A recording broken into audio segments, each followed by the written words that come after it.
observation, one of the most valuable things of observing is to know what some of the best keys for dandelion is. That if you learn that one crucial little element, how much time, money, effort, like change the conditions, and all of a sudden, I have suggested to people, you know what, I mean, I'll be honest with you, if this was me, I would sell it and look for a better place. Hey Pops, are you ready for today's episode? I am ready. And it's such an important topic. If you grow anything in a garden, on a homestead, on a farm, even your house plants, we're going to look at indicators and how important they are, what kind they are. I mean, the only thing I know about indicators is your indicator YouTube series. So I'm probably not going to be chipping in too much here, but in terms of indicators, what exactly did you want to talk about? Well, indicators are, I look at them, they're kind of like if you have a car, you have a series of little warning lights. They're called indicator lights. Why? Because, something's not right with your engine. There's a problem. You have a check engine light, or your brake fluid is running low in the cylinder. These are warning signs to you. You can do, I think it was Big Bang Theory, where Sheldon saw that Penny would tape over this. Because the light's always on, so I just put a piece of tape so I don't see it. Okay. If you happen to have something that's a problem, could be a disease, could be an insect, could be a plant, could be an animal. They are there as indicators, and you maybe look at it and go, I don't want to see that. I'm going to put a piece of tape over it, or I'm going to try and I don't want to. Well, that's why I know, like I was saying, from YouTube, the big one was the dandelion. So I'm assuming that's an indicator of...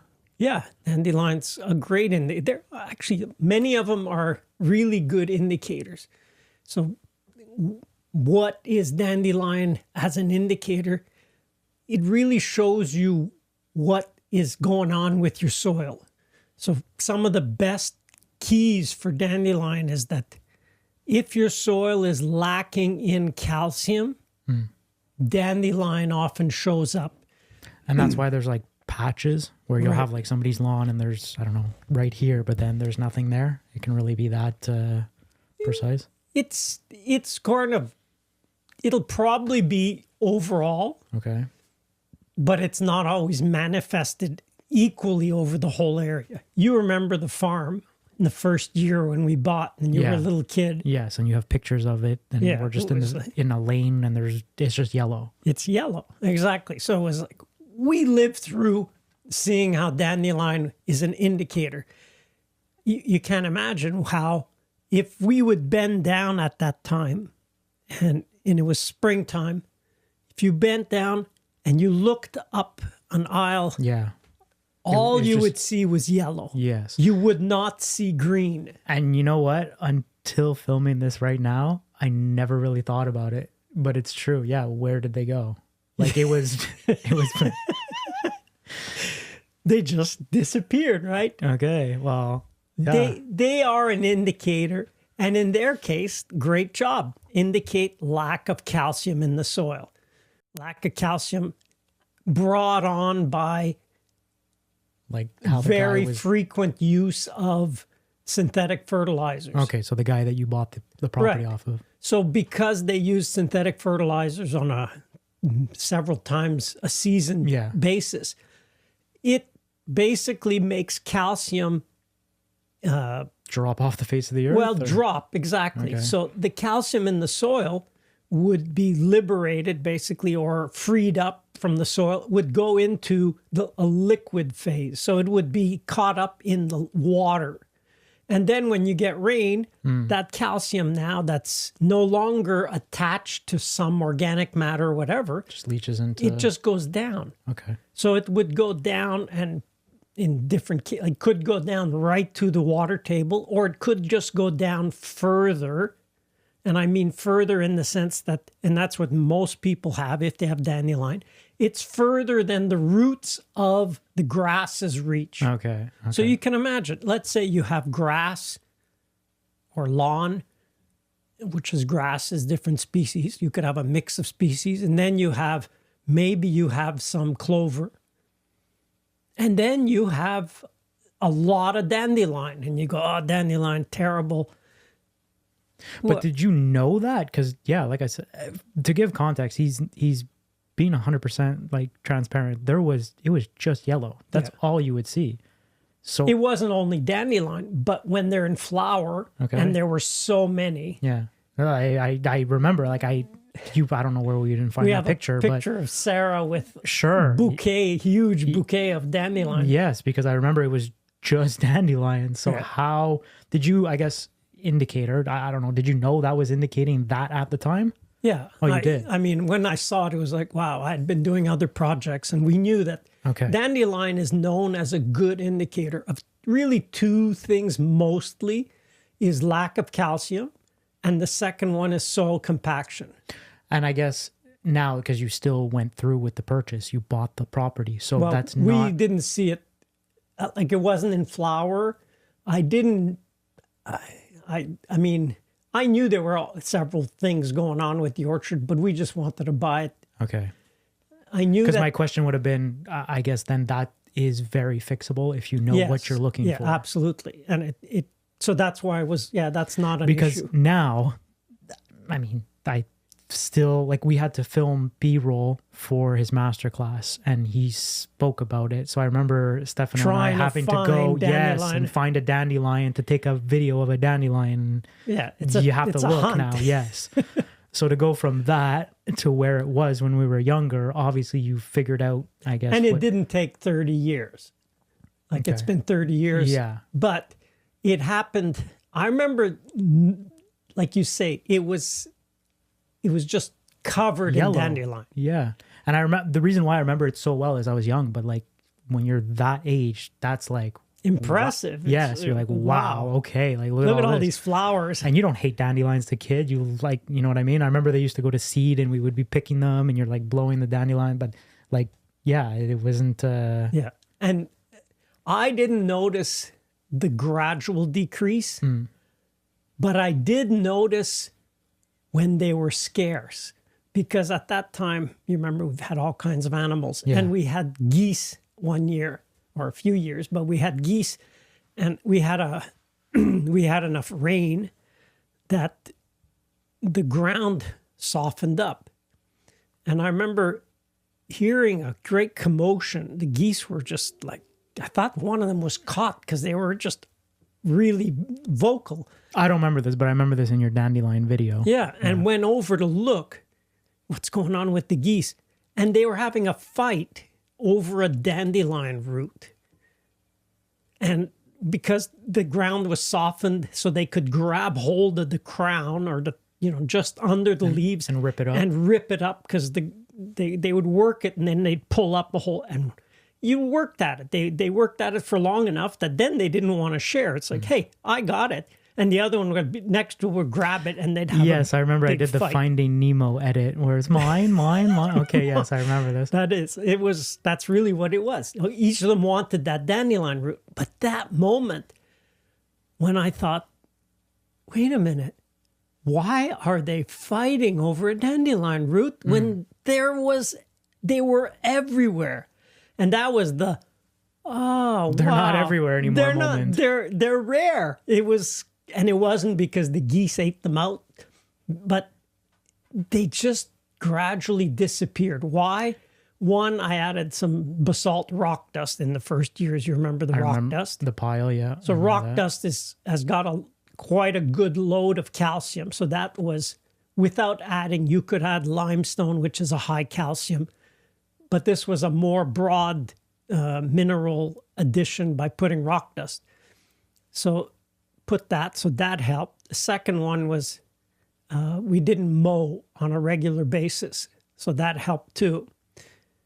And we didn't put synthetic fertilizers. So you stop leaching the calcium down Out of deeper. the soil, yeah. Right. This episode is proudly brought to you by my very own masterclass. Use code POP250 to save $250 off the masterclass bundle. Masterclass contains 11 different courses that you can buy separately. However, the complete masterclass has you covered from A to Z, and it's really my life's work. Masterclass is the ultimate tool to help you start a successful permaculture orchard or planting. Not sure about how to start, or maybe you've already started, but now you feel you're stuck. Purchasing the masterclass gives you access to the VIP group, where you'll be able to meet other like-minded, very interesting permaculturists and bounce ideas off each other. The VIP group is where I spend most of my time answering questions, and it's never been easier to get in contact with me or ask me a question. Want to learn more? Go to permaculture.study and start each course today for free. Don't forget to use code POP250. It'll save you $250 off the masterclass bundle. And now back to the episode. Dandelion in that sense,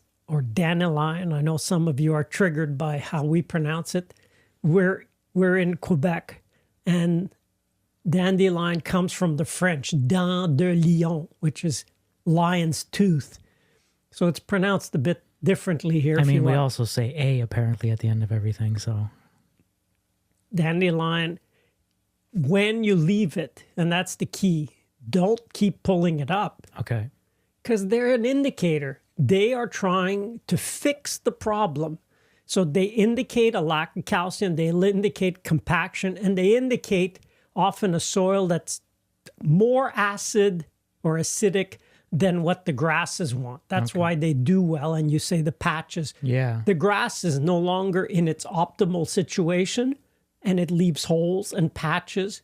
And that's where that plant is just trying to fill. Because in nature, you don't want to waste sunlight. If there's enough water, if there's enough nutrients, something will grow. Yeah. It may not be what you want.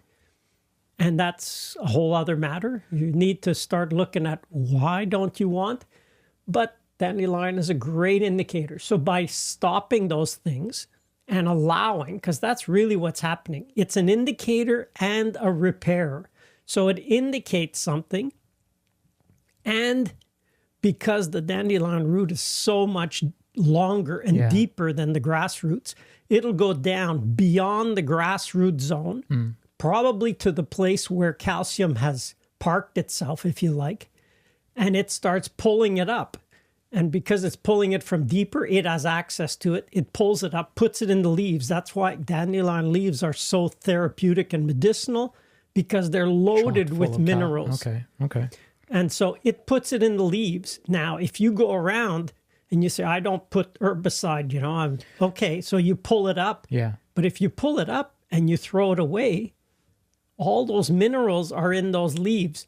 They were going to recycle onto your soil, but now you take them away. The cycle starts again. Okay. You've never allowed... You're not solving the problem. You're not. Yeah. You're trying to just put a Band-Aid. So I guess that's why all these not fertilizer, but like pesticide companies that sell, Roundup and herbicide, they're just selling you a Band-Aid.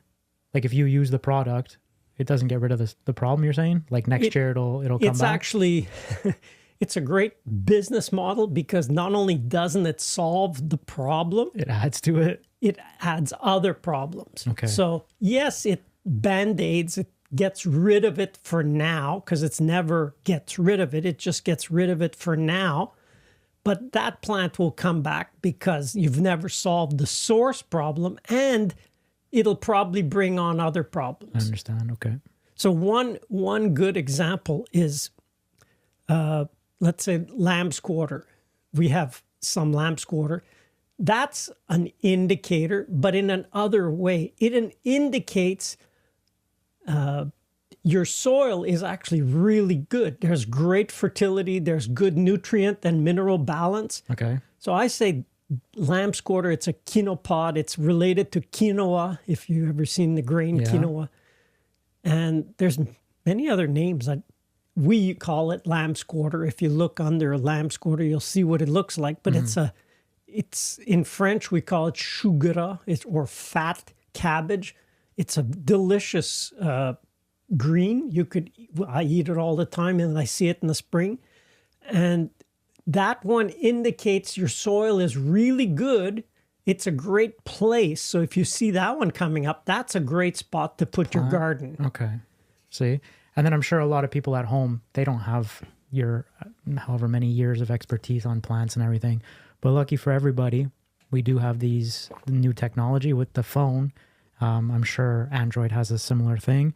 But now you can take a picture and it'll actually tell you what that plant is. Right. So it won't always tell you what it's an indicator of. No, but what I'm saying is then everybody at home can do their own research. So you don't have to be as knowledgeable as you in the amount of years that you spent. But if you see, like, observing, okay, I have this plant here, nothing grows there. First off, what is this plant? Right. Take out your phone, click, oh, that's what it is. Okay. I would say that's a great solution. If you're looking, if you ask, why do I have that plant? You're really thinking correctly. Well, I'm just saying it because I edited your observation course. Right. So I know you kind of But that's exactly the observation. So you see it, you take a picture of why? it, you identify it. Yeah. And I would say if it says dandelion, type in, do a search, put in dandelion indicator. Okay, you'll come up with our video. Yeah, he probably will. Let's say I don't know, chickweed. Sure. You have other plants. Put that plant and write in indicator of, or what is it, this plant an indicator of? And there are, government often has put series of things, especially for weeds. They're great indicators. Weeds are great indicators of, often it's a specific mineral deficiency? lack. Okay, yes. Yeah. So it will say, or in many cases also it's drainage. So your soil is too wet, or it's...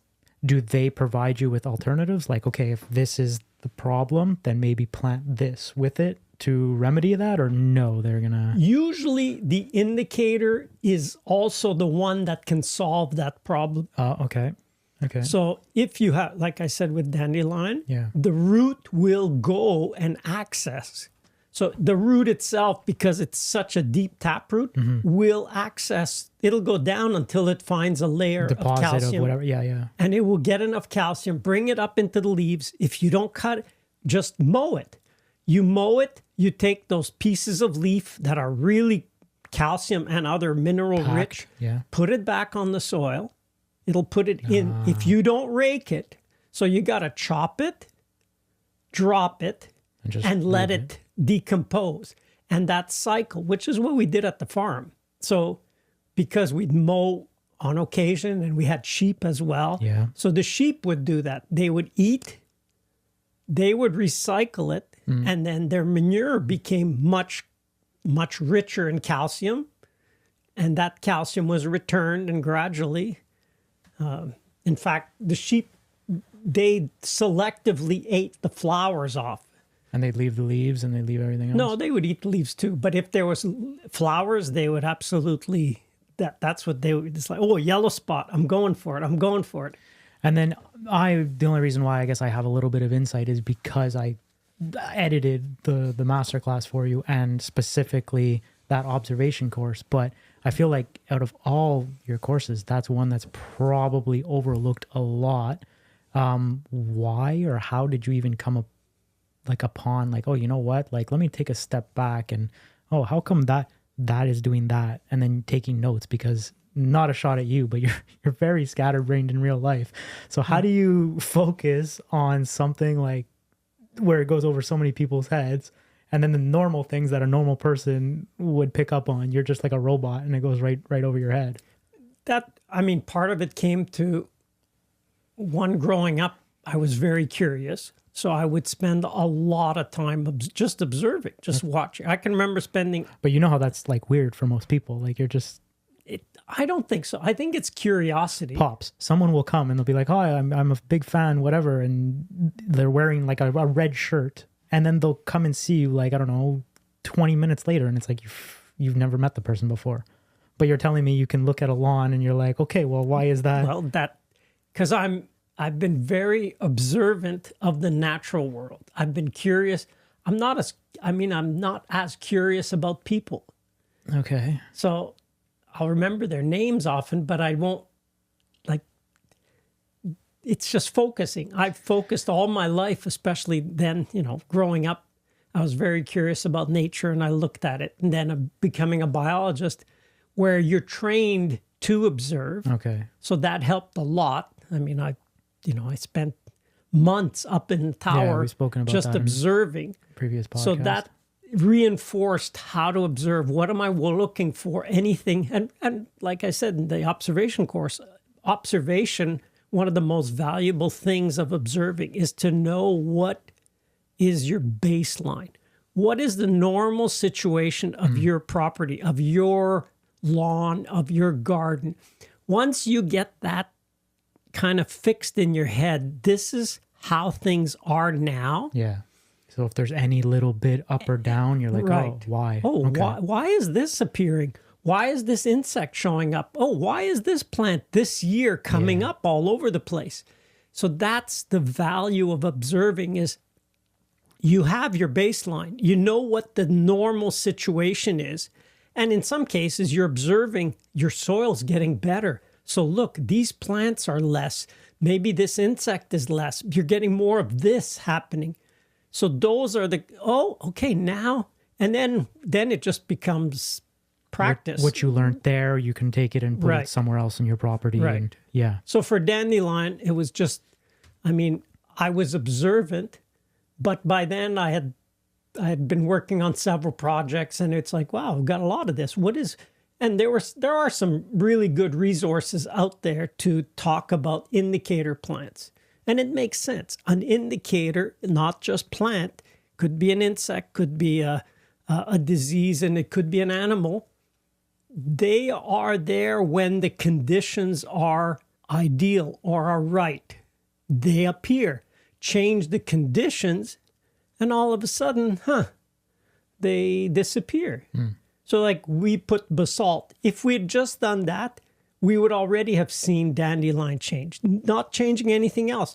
But then because we returned all the organic matter, all the clippings, anything to the soil, that speeds it up. And then do you do one thing at a time so that you have enough of a time to see a difference or a change? We or just you're kind of did it all. And okay. so you can have the time frame, nature's not in a hurry. It's like nature's time frame. We're in between two glacial periods. We have about 10,000 years, and it's been 10,000 years since the last glacier. It's like, you know what? We're due for another one, and then it'll last 100,000 years. So it's like, 100,000 years, no big deal. Even 10,000 years, we think 10,000 years. Like that seems like all of human things. Yeah. all of human history. Well, we've been around for longer than that, but so nature isn't in a hurry. So, but we can always speed up or make things work faster or slower. It's really just up to us and basically on our knowledge. What do we know about this? Some of it is just trial and error. Just try something. So often people just try something. That kind of leads me to a historical context for plants. So one of the best examples I saw was when the settlers first settled. There was people here, but when the settlers were moving in, they were looking for indicator plants. Yeah. And the one that was kind of the most used, at least for temperate climate in North America, Eastern North America, was to look for black walnut. And because black walnut had kind of specific requirements where it grew best on a deep soil, meaning a soil that's, you could go down quite a bit to the water table. So that's a deep soil. It was growing on well-drained, fertile soil. So that's kind of like, I want to grow crops. Where would I grow it? Oh, okay. A deep, well-drained, fertile soil. So they were looking for those trees as indicators of a great place to, let's clear this area. And let's plant our crops. Because... But did they know that before coming, or they would observe like what the the people here were doing? I mean, there are walnuts in Europe, so it's a similar niche that they would occupy. Okay. So they probably had an idea, and then they saw, hey, here's a different kind of walnut. I mean, common sense. Like you said, trial and error. Yeah, the first person that does it. But, if they said, wow, where these trees grow, look at, I mean, the soil is amazing here. Yeah. So it didn't take that long for people to go, let's just look for where these trees grow. Ideally, something where there's a rocky hillside or something rocky, and we put the house higher, because often those trees grew in floodplains, like infrequent floodplains, because it's okay. You could have a flood once in a while, just not every year for those trees. And so, yeah, it was common sense observation. People did a lot more when your life depended. So do you think we've kind of gotten away from that with, I guess, TV and whatever? Yeah. We're not really, like, for me, what you say in the course makes so much sense. Like, you're going to go buy a property. How many of us go online and you search in and you're like, okay, this meets my price range, budget, whatever. And you show up and you look at the house and you're like, this is it. This is it. You take maybe one walk on the property, but you're like, I'm sold. This is like, and it's dream. Winter. Sure. Sure. So you don't see any of it, but now that's what it is. And you've bought this, or you've committed this life savings or whatever. And the next spring, when you take full hold of your new property, oh, well, look, I got this here and I got that there. So I guess what I'm getting at is, if you learn that one crucial little element, how much time, money, effort, like, it's one of those things where I agree with you. I feel like it's overlooked. I've had people contact me and ask, and when I looked, not even going, but when I looked even from Google Earth, I said, it's true. I didn't even think of that. You could definitely do that nowadays. You could do a lot with, I mean, if you understand how to read a map, especially a photo map like Google Earth, you could get so much information from it. And when I looked, I thought, you want to put an orchard here? I have suggested to people, you know what? I mean, I'll be honest with you. If this was me, I would sell it and look for a better place. Because, as he says, you may have bought it because the house. I'm just saying, because I feel like that's what I would have done. That's what you're thinking. But if you're thinking, my primary purpose for this piece of land will be to put in an orchard, then the first thing you should consider is this site a great site for an orchard? And he's talking from experience, because you've gone on record. You've said it multiple times. The orchard that you have, if you could go back, would you have bought that same plot of land? No. To do what you wanted to do? It's not the best site for an orchard. Yeah. Like, we know historically the best orchard sites in our part of the country is sugar maple hillsides. Okay. Because sugar maple here are the best indicators of a fertile soil. We don't have really black walnut, but sugar maple is second to We don't have any of that near the orchard. Yeah.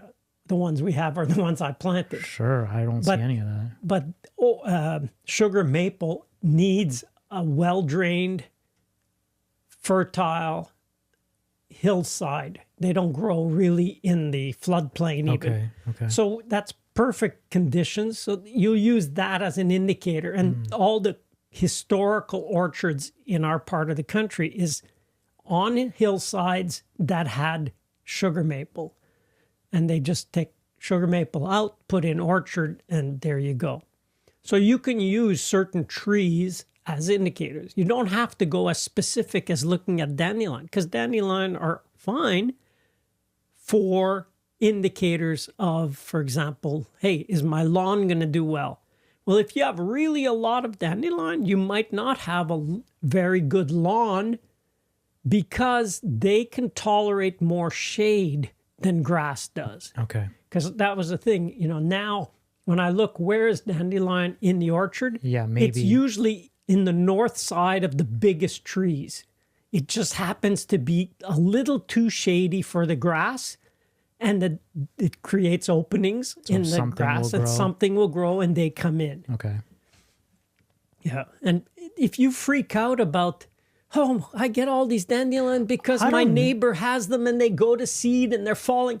Look, let me make something pretty darn clear. It's not because your neighbor knocked in 1,000 seeds on your property, because every soil has what's called a seed bank. It's like a bank of seeds. You don't know what's there, but as soon as you disturb the soil, you will see, hey, we didn't get all of a sudden all these seeds. No, they're in the seed bank of the soil. Which, if you think about it, makes sense, because it's just years and years and years of accumulating and accumulating. Somebody did a study, they call it a quadrat. It's like a 1 meter by 1 meter square that they threw just randomly someplace. And they were sampling the seeds that fell on that quadrant. Nobody put seeds. It just, they come in. Birds are going by and a seed falls. A deer walks by and a seed falls off. You know, the fox and everything else, and the wind blowing the seeds. So they were counting that's 110 seeds per year on a 1 square meter quadrat. Imagine what would you get in 9 years? You'd have 1,000 seeds fell crazy. On that. 1,000 seeds? Like, how many seeds do you put in a square meter? And that's accumulating every year for decades and decades. So think of it. Does your seed bank, or does your soil bank have enough seeds? When the conditions are right, that seed will exhibit and will come up. And now if you put pesticides on it, does that affect like the X amount of, I guess, layer, or? It won't kill the seeds. Okay. It only affects them if they go to germinate. Okay. So as long as sterilizes. seeds can be dormant for hundreds of years. In fact, people are finding where they are grazing animals on a rotational basis, closer to what the bison would do when the bison roamed all the plains. When there was the time of the bison, there were seeds deposited for thousands of years. And even though we've plowed that soil and we've tilled that soil and whatever, there's still a big seed bank. So when you stop tilling, you let grasses come up and you graze them rotationally on a fairly long rest period. When the soil gets to sufficient fertility, all of a sudden you get these grasses that show up. That's like, I haven't seen this seed for how long? And so when the conditions are right, the plant will show up. And it's not like it just came because there's none around, but they show up because they're in the seed bank. And then remember when we did the ant video? Yeah.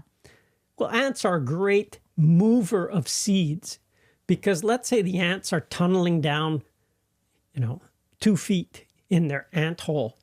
Well, 2 feet down, there's seeds there that have been there for thousands of years. Yeah, hundreds at least, because it's usually about a 1/4 inch a year the soil comes up. So they're taking the sand from down below and they're bringing it back up. Sand and seeds. So that's how often you get a seed that comes from, it's been covered and it's, there hasn't been new seeds of that species put down in, let's say, 100 years. Yeah. But below that level, and so often what they're finding is where you have a chipmunk burrow, where you have a gopher hole, where you have a fox den, where a groundhog has dug. Anyone that dug down deep enough and brings that soil, now you have the conditions where that seed is back at the surface, and now it can exhibit itself. So ants are also a great one to move seeds around. I guess then, following suit with from plants to animals, the other big indicator, we did a video, but not an indicator series video, but it was always your caterpillar. Like, I know you've talked about it on YouTube. There's a video there or 2 videos on it. But I remember that was, I guess, your lowest point where you had already started observing. But I guess my question is, what took so long for it to click and observe why you were getting that caterpillar? Because if I'm being honest, I remember it was a couple of years that I guess, I don't know, you obviously saw them, but you didn't heed your own advice and be like, why? One of the things, we would get them and I refused to treat. I could have treated, I could have and we were organic at the time, so I could have put an organic insecticide, but I just didn't want to be killing as one of the solutions to getting the orchard to grow. Because they got pretty bad at one point. Yeah. I know we've spoken about it before, but like that too, to, I guess, provide more context. Unfortunately, we can't show pictures, but they would monopolize, like I remember, at least a third of some of your trees. It was just covered in caterpillars. Yeah. Like well, more like a third of the orchard. They would absolutely... Yeah, but I'm saying per tree. Completely defoliate certain trees. No leaves. It looked skeletal. There was just like all the nests in the tree. And I remember it was just dead caterpillar carcasses. And it would go from one tree to the next tree to the next tree. Yeah. So they were also an indicator. But that's what I'm saying. So, but why, I guess my question, maybe you didn't understand, was why did it take so many years for you to, I guess, cue in and be like, oh, okay, this is like the dandelion problem all over again. Right. They were one that I can remember, like, that was the one where they humbled me. They absolutely... Because, again, sorry to cut you off, but this was before the permaculture orchard. Yes, this was when we had an organic monoculture apple orchard, which we started with there was 4,000 apple trees. And the caterpillars, the first few years, it was like, okay, I can go and cut the nests out. Okay, that's why you... Yeah, I would cut them out. So it was like, okay, there's 100 nests. I'd go along and I'd cut them. And okay. 100 was still quite a lot, because a lot of times they were pretty high. So, and I could do it. But every 3 years, there's a big year. And every 30 years, there's an eruption year. It's like a mega big year. It's like big year squared. And so we had one of those years about 30 years ago. And it's like, wow, that absolutely humbled me, because now I realized I did a quick, extrapolated. I walked down like 2 rows and counted how many nests of caterpillars there are. And I realized there's no way, like there's thousands of caterpillar nests. I wouldn't be able to get to everyone, cut it, or if I did, I would be cutting a lot of... You're spending weeks so down there. Then it just, for practical point of view, there was no way. I couldn't get rid of them all. And I didn't want to spray. So that was basically, sometimes things in life happen and you have to ask yourself, is this happening to me? Or is this happening for me? And it's humbling if it happens for you, in that you have to be willing to learn the lesson. And that was okay. And it humbled me enough to actually ask the caterpillar. It's like, okay, you're here. I see you're here. What are you trying to teach me? Because in fact, it was this book by Sir Albert Howard. And I had been reading it and I had been studying it for several years. It's called The Soil and Health. And he's got another one called The Unagricultural Testament. And in there he says, pests and disease are not the problem. They are actually pointing to the problem. So it was like, if I understand this book, because you could read a lot of things, you can watch a lot of videos, you can hear a lot of things. Yeah, and superficially, mentally that's what's going on. But it's never impacted your life. It's never affected you where now you got to face what it says. And I was in that moment where it was, okay, if that's true, that the pests and disease are not the problem, but pointing to the problem, I ended up going to the caterpillar and saying, okay, you got me. You've humbled me. I'm willing to accept. What are you trying to teach me? And I remember I was at the back in the Spartan, And it was like, well, you've created a buffet for me. And it was, and if your caterpillar talks to you, or you think, well, this is kind of in my head. But it really caught me off guard. I thought, I'm open to learning why. But it's like, bang, you get the answer. You want the answer? Here's the answer. So hearing the answer and then thinking all the consequences to changing that, you said, why didn't you just... It was like, here we have by then we had about 3,000 tree organic orchard. And the caterpillar's telling you created a buffet. So you're an indicator insect telling me that I've created a buffet. And you didn't. The guy before you did. Well, yeah, but I bought it and I left it that way. So it was, okay, now it's on me. I created a buffet and that it's a perfect situation for the caterpillar. That's the only thing that it well, it's not the only thing, but it loves the main apple. Thing. Yeah.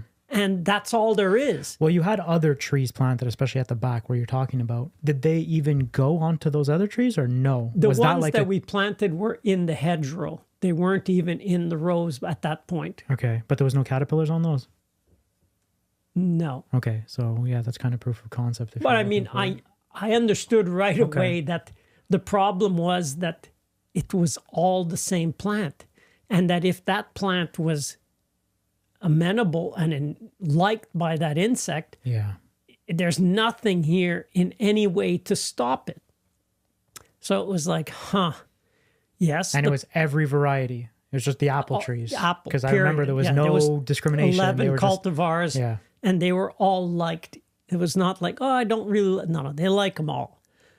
And the more the apple tree was stressed, the more they liked it. It's like they pile on. And that's what nature does. If something is weakened, if I don't know. Yeah, a lion. If a lion gets its leg injured, all of a sudden, you know what? The flies will start coming. And the flies bring disease. Yeah. And the this and the that. And it just starts a snowball. And next thing you know, that lion's not with the pride anymore. So the same thing.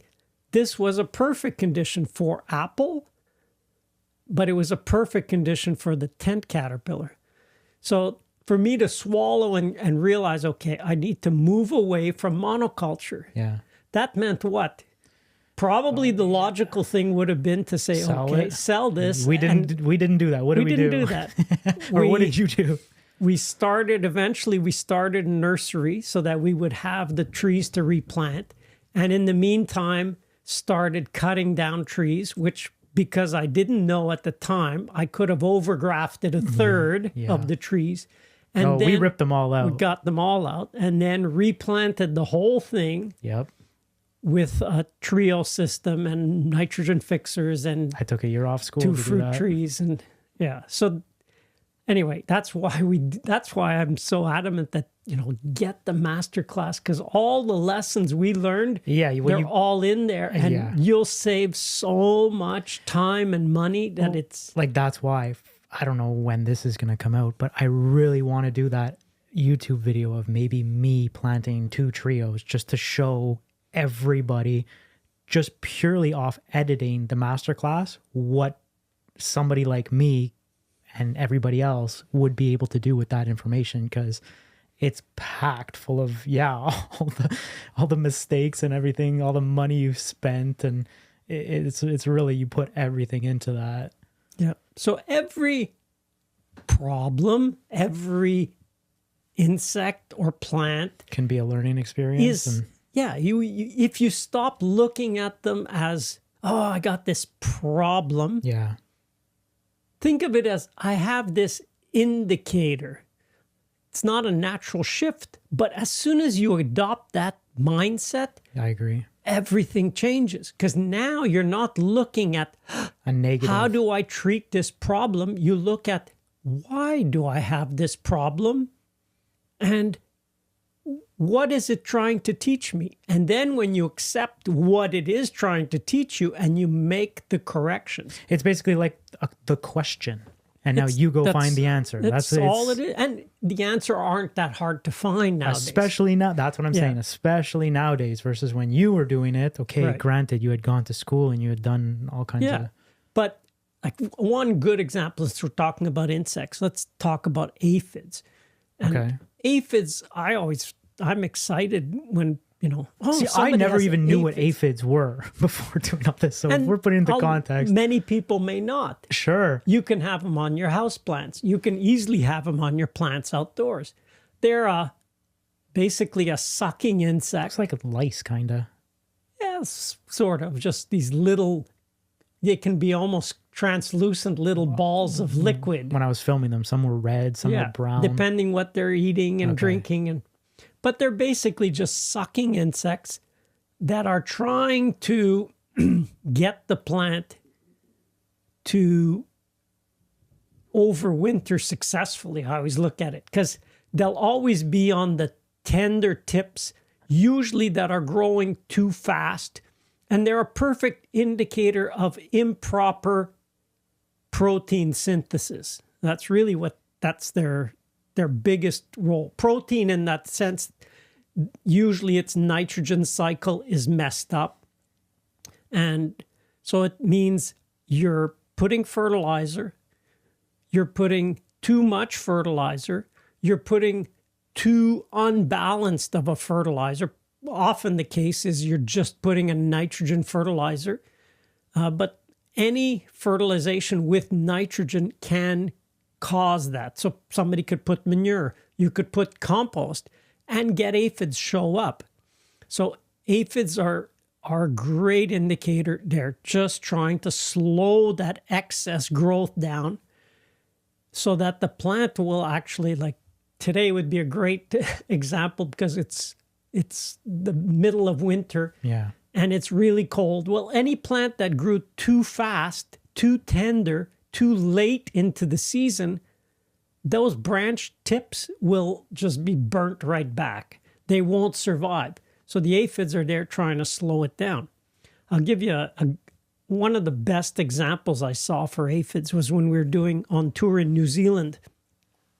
And I was just talking about these things and I talked about, indicators. And so I had mentioned about Sir Albert Howard, how the pests and disease aren't the problem. So one lady came at the end and she said, I have a bunch of lemon trees in the yard, but I have one lemon tree that is loaded with aphids. I said, okay. You were saying how, they're not the problem. So, I'll just try and diagnose what's the problem. So my first reaction is, they're not the problem. They're showing us something. So why does that lemon tree have an excess or a lot of aphids? Because there shouldn't be any, but you can have a few. So I was asking her, I said, do you fertilize that lemon tree? No. All right. Do you give it compost? Nope, no compost. Okay. So I'm looking for in my head, thinking You're going over the checklist. Yeah, my checklist of what are the sources of excess nitrogen. So I said, how long have you been at that property? Because then I was thinking, well, sometimes if you had a manure pile and then it was bought and it was put into residential, but that spot where the manure pile was would still have, for years later, might still have an excess of nitrogen. So I said, she says, we've been here for 25 years and it was just an open field. So I'm thinking, wow, I'm running out of, I remember thinking, there's something, but I said, I can't imagine what it could be. And at that point, her husband, who was kind of a little bit in the background there, says, well, dear, he's not exactly wrong. We both kind of look at him like, huh? What are you talking? He says, well, I get up before you in the morning. And he says, it's still dark. So I go out, open the door, and that lemon tree is the closest to the back door. And he says, that's usually where I go and relieve myself first thing in the morning. Okay, so I'm thinking, all right. So I said, how many doses do you think you give it? 2 a day. He said, no, he said, at least 300. Well, there it is. I said, okay. And the numbers work out to a normal fruit tree only needs the equivalent dose of nitrogen through urine of about 20 urinations. How do you know all this? You looked it up. I remember going through the numbers, and a tree would need, I don't remember what the number was and how much is in a one dose in actual amount of nitrogen, and thinking, okay, so it's had 30 times more. Is that right? 30 times 300. No, 15 times more nitrogen than it actually needs. So I said, well, don't have to look any further. I said, that's the why. So I said, it's not a bad thing to do, but I said, just spread it out over all the trees in the yard, and you probably take a walk. They probably all could get, and that would be okay. None of them would be overdosed. But that one lemon tree was absolutely overdosed. So that kind of, I guess it's like, maybe that's why I like shows about inspectors. It's that asking why. Like the reverse engineering. Yeah, why is that happening? So that was a good example. And so I don't look at it as the problem. I look at it as an indicator. And when you adopt that, you go, okay, so I should ask why and start digging a little deeper. Why is that? And it could be a change you have in that spot. It could be a change in how you deal with that plant. It could be, I've seen it cases where it was just too much pruning, and now the tree just thinks it's going to go back into juvenile mode and grow excessively. So there's several reasons that are possible, and go through them and figure it out. And I guess you do the same because, again, you don't spray. So with diseases and stuff like on the leaves and the fruit, that's also indicating, I guess, some mineral deficiency, or it's usually it's mineral. Okay. Yeah. In disease, most insect and disease are because you do a symptom of a mineral either imbalance, because minerals have to be in a certain ratio or balance one to another, or complete deficiency. Because you do spray, but you don't spray pesticides on the tree. You're spraying whey. Yeah. Whey is a cheese byproduct. And it's a great thing to add because... But do you do that to every tree, or you're doing that, you're going and you're looking and you're like, okay, these... No, I just do it to all of them. Okay. Actually, I don't spray the nitrogen fixers because it's like, they don't need it. They don't need... I mean, they could get it, but I just put it for the fruit trees. It provides the equivalent of a fungicide spray. Not that it kills, and that's why I use it, because it doesn't kill the fungus, which is what fungicides are made to do, but it creates it outcompetes the fungus for a spot on the leaf or on the tree. Okay. So because it outcompetes, it takes up the spot that the disease would take up, and at the same time, it is a great foliar feed. So I can tell it's feeding the tree, because if I put especially about 5 or 6 doses, I actually see a change in the leaves. The leaves are bigger, they're shinier, they just look healthier. They're better fed than they were without anything. Because we haven't used a fertilizer in 15 years in the permaculture orchard.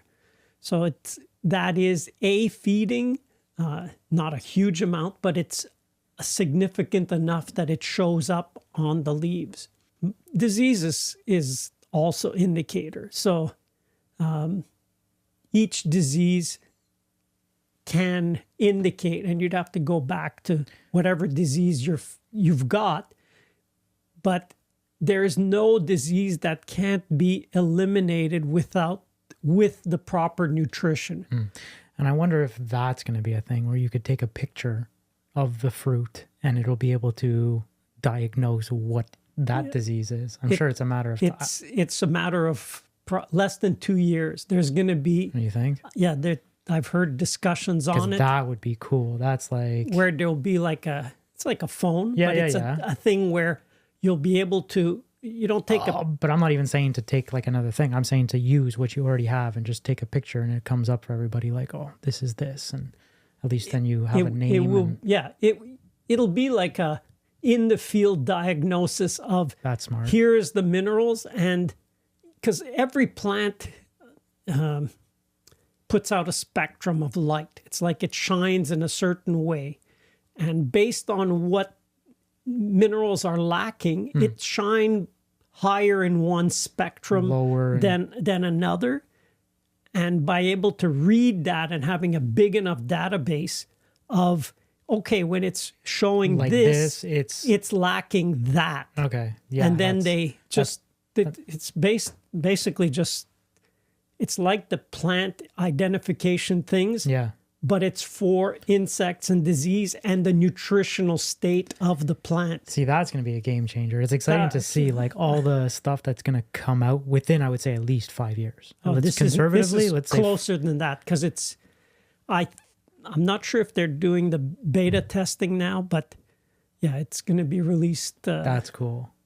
And that will be, imagine you take this, let's say it costs, I presume it'll be like $1,000 at least. You know, there's no way it'll be less expensive than let's say a phone. But still, as a tool that will give you precise information as to why do I have scab in my apple tree. You take it, you scan the leaf, let's say, because it's usually best on leaves, not fruit. So you'd scan your leaf and it'll say, oh, you have a cobalt deficiency. And scab is well correlated with cobalt deficiency. Cobalt, like how much cobalt? Cobalt, if you're deficient in cobalt, it's grams per acre. And where do you get cobalt? Like Well, there's rocks that are high in cobalt, and you can just like a dust? mined. Yeah, but it's put into a liquid, and then you would spray it because it's so easy to overdose. So it would be, it's See, now things grams. get a little complex. Imagine you take a 1 gallon container and you have enough for 50 acres of orchard to spray to give them those few grams of cobalt they need. So you just send up the drone and it'll do it for you. Absolutely. but think of how game-changing that is, because totally, we now know that every insect and every disease, again, it comes, I mean, this isn't new. Sir Albert Howard, this book is 1947. The Soil and Health. Yeah, so it came out years ago, and that information still is true. We have since got tools that will measure much better, but his observational skills were there that, you know what? You just need a good balance of minerals and organic matter, and you will eliminate the problem. And so for what he would use, and his way of solving it was simple. He would make compost, and he would add layers of mud when he made the compost. And that was important because the mud is basically a semi-liquid rock dust. So the minerals. So that's the minerals. So you have the organic matter and you have the minerals. You put that and you get rid of, like, your plant will not be susceptible. And it's not, oh yeah, now but it you're doesn't fixing the work for problem. this. It's not a Band-Aid It's effect. no longer. Yeah. And that's so important because all the industry wants you to do is keep buying Band-Aids. Well, yeah. Buy a Band-Aid. I remember a friend of mine, when we did a project, he said, a capitalist's dream is to create a product that costs a dime to make, that sells for $1, and that leaves a habit behind. And I thought, wow, that really is, Big tobacco. Pesticides, fertilizers. They're perfect. What do? It costs you 10 cents to make a quantity. it costs you $1 to buy it. What's the reoccurring? And it leaves a habit behind, meaning, oh, I used this to treat the Band-Aid. So it worked today.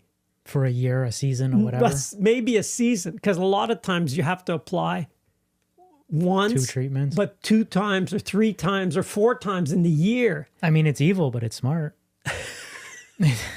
That's the exact word. That's always what that's an evil system. It's like, that's just cigarettes. Yeah, all the addictive things. But you see, those are addictive things for the soil. You've never solved, you've never given the plant what it needs to have a fully functioning immune system. And so you're always relying on just treat the symptom. Kick the can. Kick it down the road, kick it down the road, kick it. It's like country's debt, you know? It's okay. Yeah, the kids will have to figure it out. So just kick it to them and keep pushing it. We don't say, hey, you know what? If we went for 10 years of budget surplus, no, we wouldn't do that. Well, the one thing that now, I don't know, I guess I feel like personally I see it changing. I don't know if it's because I'm more involved in the niche with you, but I definitely am starting to see a change. Like even my friends, people are tending to try. I know prices are very expensive nowadays, but if they can afford it, they're trying to go the organic route. And people are even trying to learn to grow home gardens now. And I feel like 10 years ago, from what I was seeing, that wasn't really a thing. People would just go to the grocery store and just buy whatever they had. But it's definitely positive to see like a little shift happening. Another tool that will shift that even more is, I don't know if it's going to be as a plug-in to your smartphone, but it will be a spectral reader again. So it reads the spectrum of light coming off of fruit and vegetables. Yeah. Imagine like going something to that the you buy grocery from the store. Something you buy. Yeah. So imagine going to the grocery store and you before scan your thing and you can see how healthy that is. I want to get some celery. Cool. You scan it and it tells you, this is below average. Yeah, maybe try the next one over. Maybe from a different farm or maybe from a different store. Yeah. And cool. That will that will bring the power back to the people. Wait, is this one of your ideas or somebody's actually doing this? This is already being tested. It's too bad. So it's that's something a great idea. It's amazing. Yeah. Could you imagine now? But it's a question of bringing the price down. Well, that's it. They need to make it accessible enough, like that a normal person could do that. Because if you just had 1 out of 50 people scanning and going, oh, wow, I found some carrots. Look, these carrots scored a 95 or whatever. From Carrot Man Farms or whatever. Shout out Carrot Man Farms. I don't know if it exists. I'm just giving a name that I'm making up. Yeah. But imagine these carrots from Carrot Man Farms score above 95%. And the crazy thing is, we know now that between, let's say you had 3 batches of carrots right from the store, just 3 different places they come from. Sure. One can be average, meaning it has an average level of nutrients.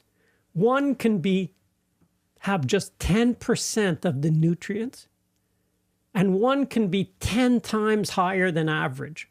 So between the low and the high, there can be 100 times. Difference. We're not talking 100%. Yeah. So something like selenium in carrots, you might have 100 times more selenium. You say, well, that must be bad. No, if you don't have enough selenium, you're deficient. It could be how much zinc is in these carrots. Wow, it scores like right up at the roof for zinc. And so if you could just buy your shopping, basically say, I agree. This sounds like I would get one of those. What would the farmers do then? It's like, my carrots can't sell. Like people are scanning and they won't buy my carrots. Yeah.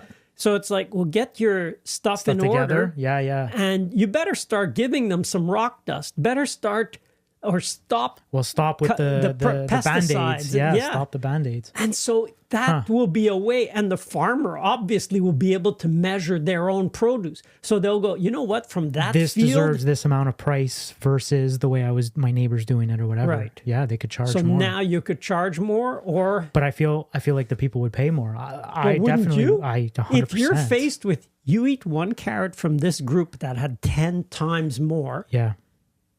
What does that mean? You eat 1 carrot. And the other guy's got to eat 10. Exactly. Like, Like that's what I'm saying. how can you even, you think, I can eat 10 carrots. Okay. Like, obviously, I care about the price difference, but if it's anything reasonable, sure, I'm taking that one all day. I mean, we've known this for quite a while. Like eggs, for example. Eggs can have many times more vitamin D, vitamin E, selenium, all these different omega fatty acids. Why? Well, because the ones that are the chickens never seen outside, obviously vitamin D is going to be low unless it's supplemented as a synthetic vitamin D. The chicken that's outside, that's exposed to sunlight, naturally it goes through the feathers onto the skin, and it actually absorbs vitamin D from the sun. So it's, yeah. Okay, no, I didn't know about that. That's anyway, super interesting. There will be indicators of deficiencies, and especially when we can measure it more easily, that will make a massive difference. I agree. Like, we need to be able to know what's going on. So this whole thing about treating the condition, hopefully we're on the last era of it. Okay. Like, that would be great if the idea of people, I'm going to treat the symptoms. No. You treat the Find the source. solution. Go right to the source. But that too, more people are just becoming aware of it. There's more information being shared online. And, right. I see it being positive. Like I said, I didn't even know about that other thing. So if that's in the... If this episode catches a chord for you and you go, I didn't know that, share it with somebody. Like, I take it for granted. He does. And that's why That's why I like having Zachary here with me, because I need to, things that it's like, well, yeah. He just takes for granted. Yeah. That's why everybody knows this. No. I hate that I'm going to be in the comments. This kid's just plugging the courses, but I'm doing his course, editing, especially I would say the observation course out of all of them. Yeah. I feel like it's super slept on, because what you actually share in that, you can apply to so many different sources in life in general, in a potential project, a property, all kinds of different things. And like we said at the beginning of the show, he's not in tune with people, but for some reason it just clicks with him for other aspects. Yeah. So let's stop treating the underlying and the symptoms, and start really addressing why and the underlying. That it's not, if we do the symptoms, we're not getting to the root of the problem. We'll just kick it down the road. So we need to, and most of it is nutritional, majority of the cases. And you think, well, I'm feeding my thing. Yes, but you're not feeding them with what the plant needs. You're feeding them with what the salesperson is telling you. But is the plant telling you that? The plant is telling you. The animal is telling you. The insect is telling you. Like Sir Albert Howard used to say, the birthright of every plant and animal is health. They should be absolutely healthy. When they're properly fed or nourished, their immune system works perfectly. And insects and disease and pests cannot get attached to them. It's like, well, no, yes, it's not new. It's been around for 100 years. And I bet Sir Albert Howard in his day had that as common knowledge from every farmer, that, oh, you know what? Because they weren't up in their tractors, not able to see that, oh, you know what? I got a spot here of a patch here. Why do I have a patch here of this plant all of a sudden? Or these insects are here. Huh. So they were far more observant. Well, actually, I think this might be the most informative podcast we've done so far. I learned quite a bit. And on that note, good job, Pops.